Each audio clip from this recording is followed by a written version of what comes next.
안녕하세요. 요즘 하늘을 보시나요? 맑고 푸른 하늘을 감상하고 싶지만 미세먼지로 인해 뿌연 하늘을 더욱 많이 보게 되는데요. 갈수록 심각해지는 미세먼지와 황사로 인한 호흡기 질환을 앓고 계시진 않나요? 또는 흡연하시는 분들은 흡연으로 인한 호흡기 질환이 생기지 않을까 걱정하시진 않나요? 이러한 호흡기 질환에 도움이 되면서 간단히 먹을 수 있는 음식이 있는데요. 바로 사과입니다. 사과가 천식 질환이나 흡연으로 인한 손상된 폐를 회복시켜준다는 연구 결과가 있습니다.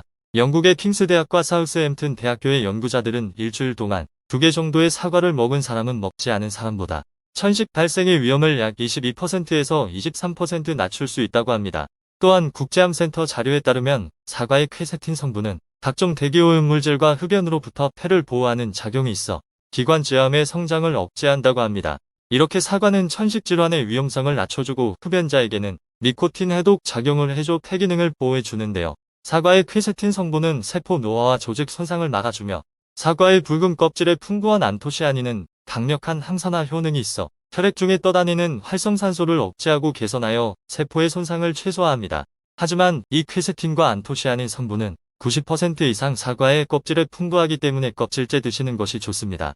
그런데 유기농 사과를 사서 드시면 좋지만 사과를 재배하는 과정에서 묻은 농약이 걱정되기도 하는데요. 농약 사용량을 규제하는 농약관리 제도로 이전보다 농약 사용량이 줄었지만 농약이 검출되는 것은 사실입니다. 그래서 농약 제거를 위한 사과 세척 방법을 알려드리겠습니다. 먼저 식약처와 농촌진흥청에서 공개한 방법은 물에 푹 담가두는 시간을 갖는 것이라고 합니다. 농약이 물에 녹아 나올 수 있도록 하는 것이죠. 우선 물에 1분 이상 푹 담가두고 가끔 휘저어준 다음 흐르는 물에 빡빡 씻으면 어지간한 농약은 씻겨 나간다고 합니다. 물로 세척하는 것만으로는 불안하시다면 물과 식초를 10대1 비율로 섞은 후 10분간 담가 두었다가 흐르는 물에 한 번 더 씻어냅니다. 식초를 사용하는 것으로 잔류 농약을 제거하고 항균 효과와 식중독 예방 효과도 볼 수 있습니다. 또한 베이킹소다를 사용하는 방법도 있습니다. 베이킹소다로 사과 껍질을 문지르듯이 씻은 후 10분 정도 기다렸다가 흐르는 물로 여러 번 씻어냅니다. 마지막으로는 물과 당금소주, 그리고 식초를 10대 1대1로 혼합하여 담가두고 씻어내는 방법도 있습니다. 물로는 수용성 농약을 제거하고 당금소주의 알코올 성분으로 지용성 농약까지 제거하는 방법입니다. 그렇다면 사과의 효능을 더욱 높이고 호흡기 질환에 도움이 되는 음식은 무엇이 있을까요? 바로 당근입니다. 베타카로틴과 펙틴이 풍부하여 같이 드시면 효과가 대가 됩니다. 사과와 당근을 갈아서 주스로 만들어 두고 드시면 좋은데요. 사과 당근 주스 만드는 방법은 2잔을 기준으로 하여 당근 1개와 사과 1개, 물 1컵과 올리브유 1큰술을 준비합니다. 세척한 사과와 당근을 갈기 편하게 작게 자릅니다.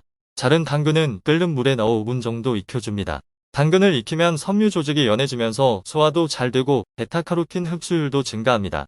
그리고 믹서기에 당근, 사과 물 1컵, 올리브유 1큰술도 넣어주고 10초 이상 갈아주면 당근 주스가 완성됩니다.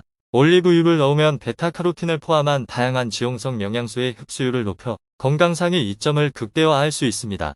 그런데 막상 믹서기에 갈아 마시는 것은 정말 부지런한 분들에게는 편한 방법일 수 있지만 이마저도 귀찮다 하시는 분들께서는 시중에 판매되고 있는 사과즙을 드셔도 좋습니다.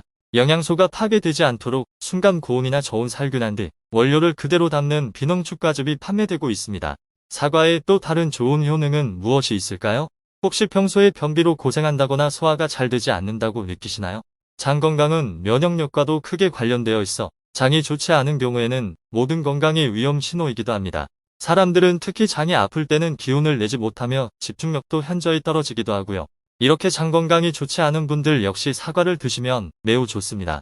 사과에는 펙틴이라는 수용성 식이섬유가 풍부하게 들어있어 장 속에 유익한 박테리아의 성장을 증가시키고 노폐물들을 없애주어 장을 깨끗하게 만들어줍니다. 또한 섬유질이 풍부하여 변비가 있는 사람에게도 좋고 구연산은 위액 분비를 활발하게 만들어주며 소화가 잘 되게 도와줍니다. 사과와 생강을 섞어 넣은 발효액을 만들어 드시는 것이 더욱 좋지만 간단하게 사과 효소를 만들어 드시는 것도 좋습니다.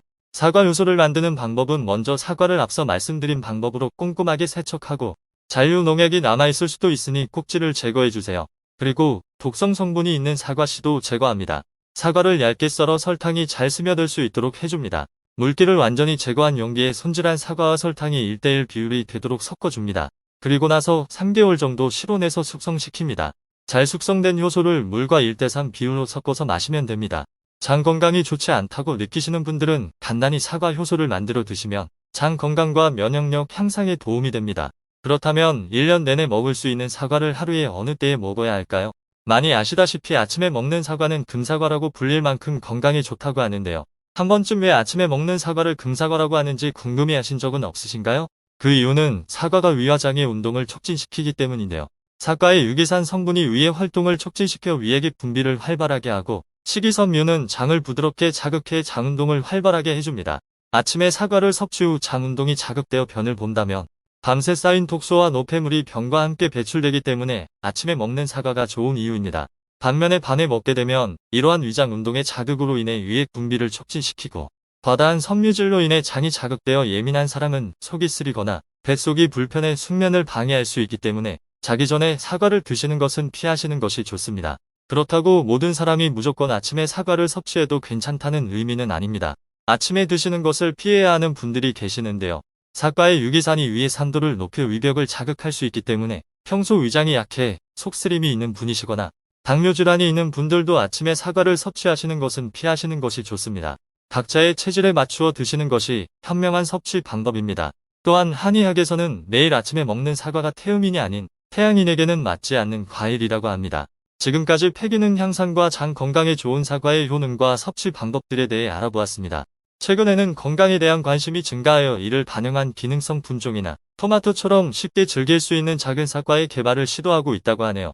그 전까지 간단한 사과즙이나 사과 반쪽이라도 드셔서 하루의 건강을 챙기시길 바랍니다.